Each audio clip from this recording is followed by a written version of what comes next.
Welcome to Smart Wealth with Joshua. Your daily stock analysis and catalysts talk. Today we're looking at brand engagement network. And if you find our talks useful, please do consider subscribing, like, and comment underneath. It really helps us out. Okay, let's unpack this. We have to start with the hard numbers because they're shocking. They are. I mean, this is a deep dive into a microcap AI play that has, enormous promise. Right. But the current financials are just extremely weak. Painful is the word I'd use. It looks like a pure R&D burn. It really is. Yeah. If you look at the trailing 12-month figures, and this is as of September 30th, 2025, the revenue was just $75,000. $75,000 for a whole year. That's essentially pre-revenue. It tells you their entire focus has been on building, not selling. And you see that cost in the margins. The gross profit is negative. How negative are we talking? We're talking negative $13.4 million. So when you put that against the tiny revenue, you get a gross margin of negative 17,837%. Wow. Okay, just to put that in perspective for you, that means for every dollar they made, it cost them over $178 to make it. Exactly. And it gets worse. Net earnings are sitting at minus $23.15 million.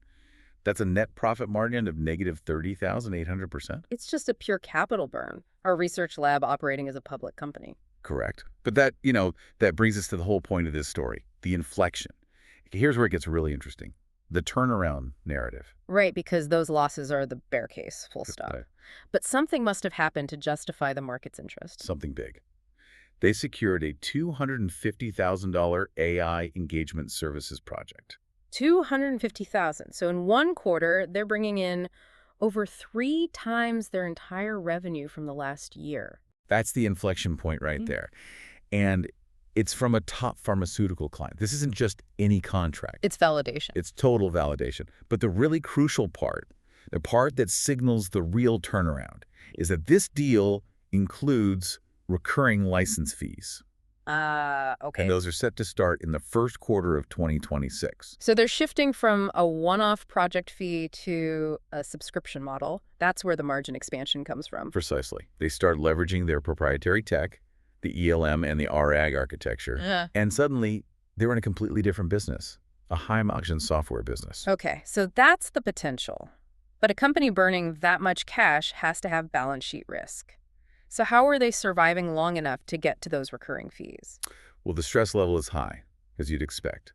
They have a debt-to-equity ratio of over 100%. It's about 108.5%. So they're completely reliant on capital injections. Completely, not on operational earnings. Yeah. And the market cap is tiny, just under $15 million. So dilution risk is always on the table. What's the stabilizing factor then? Is there one? There is, and it's a huge one. Yeah. They recently regained NASDAQ compliance. Meaning they kept the stock price over $1. For 12 straight days, as of the end of last year. So that removes the immediate threat of being delisted, which can absolutely kill sentiment and momentum. That's critical. It gives the whole turnaround story some structural stability. Okay, let's talk about what justifies all this. What's so unique about their product, especially for a sector like healthcare? This is their moat, their entire competitive edge. It's a combination of their core IP, which they call the Engagement Language Model, or ELM, and something called a Retrieval Augmented Generation Architecture, RAGE. RAGE. Okay, let's pause there because this is the key. For anyone listening, why is RAGE so important for a pharma client? It's basically a firewall against liability. A normal AI can hallucinate. It can just make things up. You absolutely cannot have that in a medical context. Catastrophic. Right. So a RAG architecture forces the AI to only pull information from a verified, pre-approved, secure knowledge base. It can't go off script. It operates in a closed loop. So the value isn't just the AI itself, it's that it's safe to deploy tomorrow in a highly regulated environment. Exactly.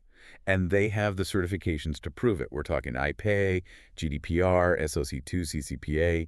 This saves a client years of internal auditing and legal wrangling. It creates massive switching costs. And they're backing this up with patents. A lot of them. 21 patents granted and another 28 pending.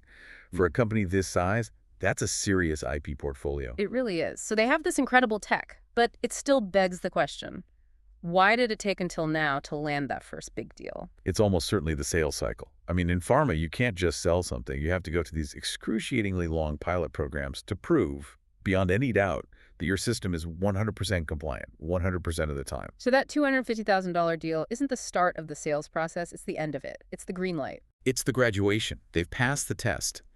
And now they can deploy this across automotive, media, and especially more in healthcare. Okay, so let's shift to the market's reaction. How is the stock actually trading with this backdrop of, terrible history, but this promising future? It's trading purely on catalysts. The price action shows this huge speculative flow that just follows the news. So it's volatile. Extremely.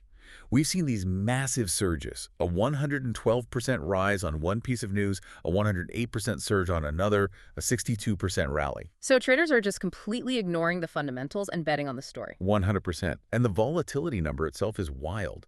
The average weekly move is 42.2%. The market average is maybe 6.5%. 8 times higher. Wow. Which again is why that NASDAQ compliance win is so important. It acts like a floor under all that volatility. So what's the mood on the street right now? What does the sentiment data say? And what should we be watching for in the next, say, 3 to 6 months? The quantitative sentiment is really positive. The Alpha Vantage algorithms have the weighted sentiment rated as strongly bullish. Okay. And if you look at the last 5 relevant articles from January, they all score positively. The market seems to have bought into the turnaround thesis. So what's next on the calendar? What are the catalysts? There are 3 main things. First, earnings.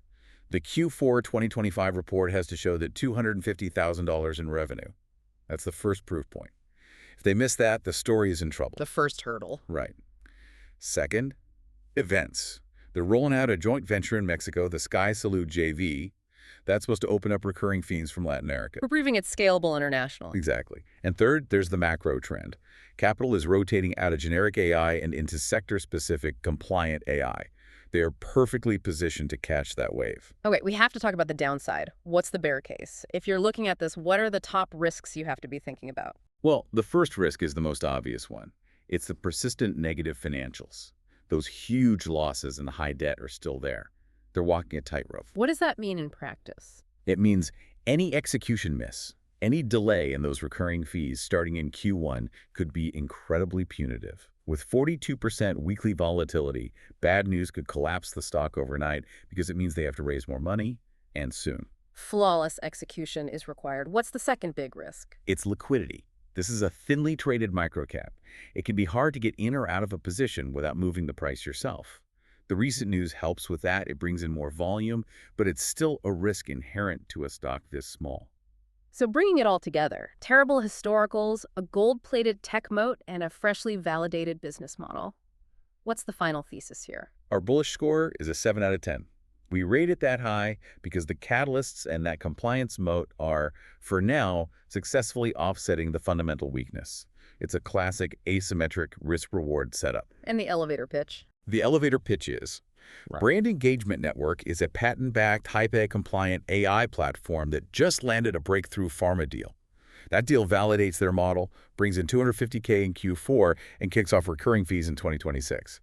The whole story is a turnaround play with potential for huge upside. And the time frame you're looking at? This is a swing trade opportunity. You're watching for the Q1 2026 earnings or any news that confirms the size and start of those recurring fees. So a 3 to 6 month horizon. I think the key insight here for you to take away is just how quickly a compliance moat can change everything. In these regulated sectors, it's not about who has the fanciest algorithm. It's about who has the legal and regulatory sign-off to actually use it. If they execute on these first recurring fees, this company can flip from a cash-burning research project to a scalable enterprise company seemingly overnight. And that speed, that potential for a sudden narrative shift, is what makes this such a high-stakes, fascinating story to watch.